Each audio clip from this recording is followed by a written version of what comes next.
Okay, so ito yung stencil whirler.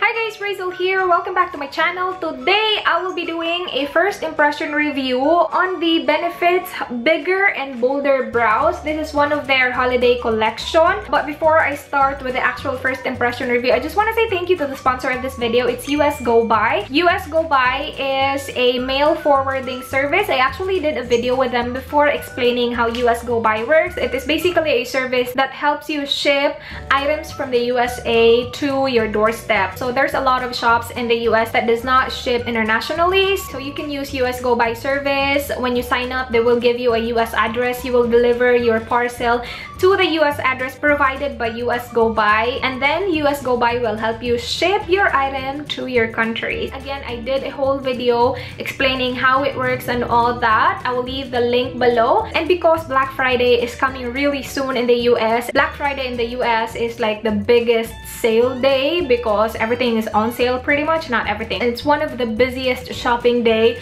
of the year in the US. I will leave the link of US Go Buy below. US Go Buy itself, like the website, have deals for Black Friday as well. They have the Buy For Me service where they do all the shopping for you. They also have the Ship For Me service, which I personally used before. Again, the link of the video will be below, you guys. So yeah, if you're outside US and you do not want to miss the Black Friday sale in the US, then you can go ahead and use US Go Buy service, especially now that they're having discounts on their service. So yeah, again, everything will be below. And onto the review videos. So going back to this, I got this from Sephora PH. They sent this to me yesterday and gusto ko na sana siyang gamitin, but I was like, I want to film my first impression because I think it's a good deal. This one is 1,900 pesos, and speaking of Black Friday, you guys, Sephora PH will be having their huge Black Friday sale as well. So 20% off site-wide. Magsisimula siya November 25 midnight. I will leave my code below. You can enjoy 20% off site-wide. Kung gusto niyo itong bilhin, it's better to buy this during the Black Friday sale kasi nga 20% off, and then site-wide na yun ha. So lahat doon 20% off. So ganito yung packaging niya. Yung actual packaging niya, yung like karton. Ganito yung itsura niya. Meron silang tatlong shades. I think light, medium, and dark. I think basta tatlo. They sent me the shade medium. The inside looks like this. You will get 1, 2, 3, 4, 5 items in here. Actually, technically 6 kasi dalawa yung stencil nila. Makukuha mo sa set na to is the stencil holder, which looks like this. And then you will get 2 stencils. You will also get the highbrow, a creamy brow highlighting pencil. So you use this under your brows or in the upper part of your brows to highlight it. By the way, ilalagay ko yung mga prices dito sa baba kung magkano siya individual, kung binili mo siya individual. Kasi I'm pretty sure you guys makakasave kayo kapag binili nyo yung set. And then kapag naka 20% off ka, kapag binili mo siya Black Friday, so mas makakasave ka pa talaga ng bongga. And then you will also get the Ka-Brow from Benefit. Obviously, this is a Benefit set. It looks like that. I've heard a lot of good things about this one. This one is in the shade number 3. Obviously, I already have it on my brows. Later ko ipapakita sa inyo yung application part. And then the last thing in this set is the Ready Set Brow, which looks like this. How cute! So, pang set to ng eyebrows mo. It's just a clear eyebrow gel. Yes. Hindi siya nag-focus, but ganyan siya. Meron pala siyang kasamang magic tips and tricks. So, nandito yung instruction on how to use every single item that you receive sa set na to. So, nandito yung mga information. Ito yung sinunod ko kanina when I applied everything and used everything on my brows. So, without further ado, I will go ahead and show you guys the clip of me doing these brows right here. Yung mga ganitong tin na packaging, parang it reminds me of yung mga nilalagay ng sinulid, karayom ng mga lola natin. Na-try ko nang gamitan yung pomade at saka yung mga stencil sa mama ko kahapon, pero hindi ko pa siya nagamit sa sarili ko. So, this is going to be the first time. Okay, so ito yung stencil holder. Ito yung dalawang stencils na kasama. So, magkaiba yung shape ng brow niya. Straight brows, and then this one, arch brows. Sa akin, medyo define talaga yung arch ko. So, I'm gonna use arch brows. So, what you do is ilalagay mo sa stencil holder like that. Tapos, ilalagay mo siya below your eyebrows. Hindi pa ganyan ha, pa dito. Tapos, that's the time na i-define mo na yung brows mo. So, para gawin mo yun, gagamitin mo yung ka-brow. Yung stencils nila guys, meron siyang pink na line dito. So, dapat mo lang i-align yung pink na line sa pinaka-mahabang point ng eyebrows mo. In my case, right there. So, i-align mo siyang ganyan. Ganito yung itsura ng ka-brow. Ang cute, diba? Meron siyang brush dito. And nandito yung actual na eyebrow product. So, kuha ka lang ng konti dito para lang ma-outline natin yung base ng eyebrows natin.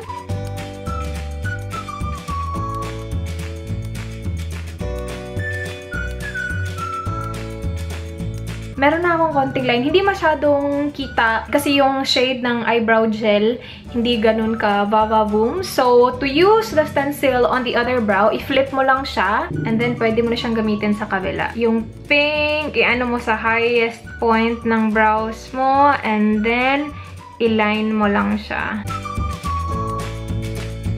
Okay, so meron na akong line. Again, hindi siya ganun kakita, but meron na akong line dyan. Honestly, hindi ako ganun ka-big fan ng mga stencil. Kasi sanay na ako mag-brows. So, kaya ko na i-shape yung brows ko without the stencil. Pero maganda yung stencil para sa mga baguhan na hindi pa nila alam kung paano i-fill yung brows nila or kung paano i-shape yung brows nila. So, that's good. After mo na siya matrace, you will go ahead and fill in your brows. You guys, actually, first time ko gumamit ng eyebrow gel. Yung number 3 na shade, it's obviously a very light brown na shade. Akala ko mahihirapan ako gamitin yung maliit na applicator kasi sobrang ikli niya, pero actually, hindi. Okay, so ganyan yung itsura ng cream na brow gel, number 3. It looks really natural kasi nakikita pa rin yung mga eyebrow hairs ko talaga. Next step is to take this right here. Ito yung highbrow. This is to highlight your brows para lifted yung brows natin tingnan. Ilalagay mo siya dito sa baba. So, ganyan yung itsura niya sa brows. Of course, i-blend ko pa yan. Much better siguro kapag blend mo to using a brush. But honestly, wala akong brush. So, try natin i-blend. Oh, hindi naman pala masama. Okay naman pala siya. I-blend gamit yung kamay mo. So, I'm just gonna do that. Ay, bongga naman talaga. Na-lift naman talaga niya yung brows ko. Tingnan. Hindi siya mahirap i-blend at all. So, like, ito lang dalhin mo. Wala kang brush. Okay na.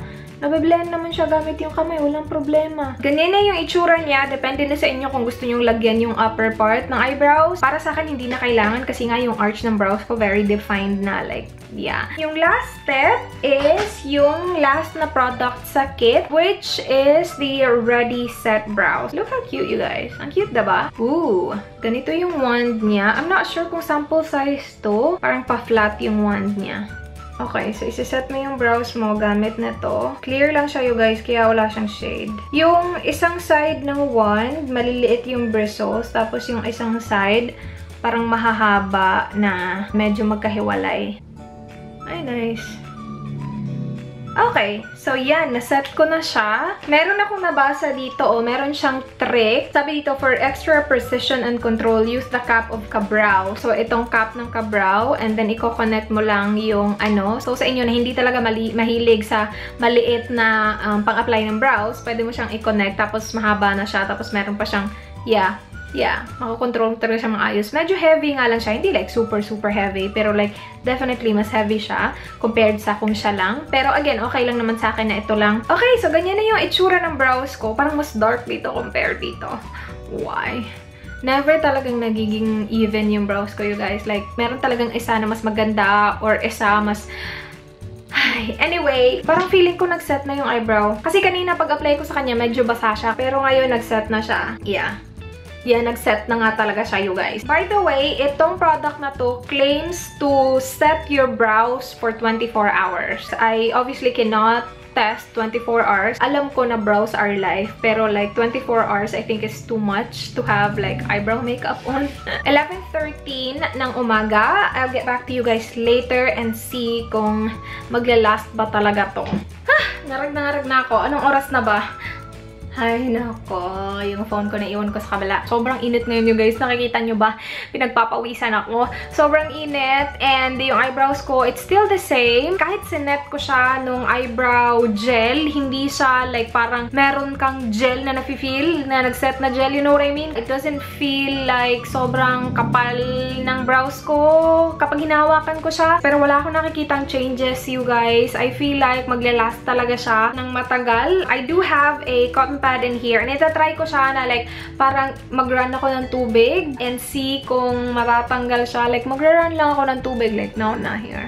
Tubig ha? Ooh. Okay. Ano ba itong see? Tingnan natin kung magsasmudge siya. Like, i-ano ko lang siya ng konti ha. Ganyan. Wala, hindi siya nagsasmudge, you guys. Kahit na binasa ko na siya, napunta talaga yung tubig sa mata ko. Tapos parang kinakalat ko siya, hindi siya kumakalat. And hindi din nawawala yung shade niya. Like, it is the same. Nawawala na yung ano ko dito, powder ko dito, oh.